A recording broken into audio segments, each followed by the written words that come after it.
Welcome back to Fiction Decoded, where we break down movies in minutes. Today we're diving into the controversial and steamy Polish film 365 Days. It's got romance, drama, and a whole lot of eyebrow-raising moments. Let's get started. We begin with Massimo Torricelli, a young and powerful member of a Sicilian Mafia family. While spying on a deal through binoculars, he's captivated by a beautiful woman on the beach. But just as he starts to dream about her, his world comes crashing down, literally.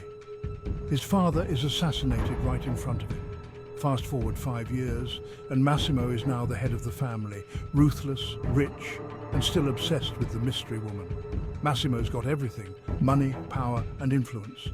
But what he doesn't have is love, or maybe just a woman who's into him by choice. So, what does our charming mafia boss do? He decides to track down the woman from the beach. And by track down, I mean he kidnaps her, because, that's a totally normal way to start a relationship. Enter Laura Beale, a successful but unhappy woman from Warsaw, Poland. Laura's life isn't exactly sunshine and rainbows. She's stuck in a dead-end relationship with her boyfriend Martin, who seems more interested in work than in her. Feeling frustrated, Laura decides a trip to Sicily might just be what their relationship needs.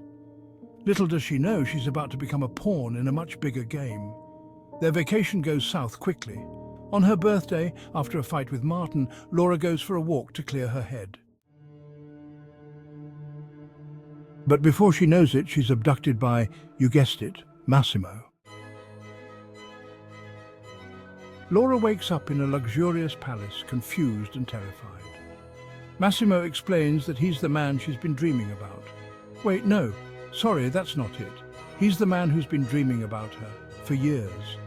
He tells her she's got two choices: fall in love with him in 365 days or he'll let her go. Oh, and he promises not to touch her without her consent. Generous, right?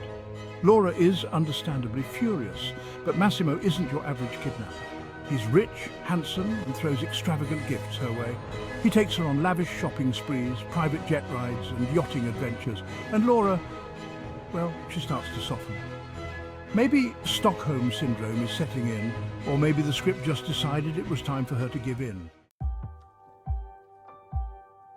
As the days go by, Laura's resistance wanes. She's drawn to Massimo's raw masculinity and power, but at the same time she's terrified by his dangerous world. Despite the fact that, he kidnapped her, Laura begins to fall for him. The tension between them builds until it explodes into a series of passionate and explicit encounters. But it's not all yacht trips and steamy nights.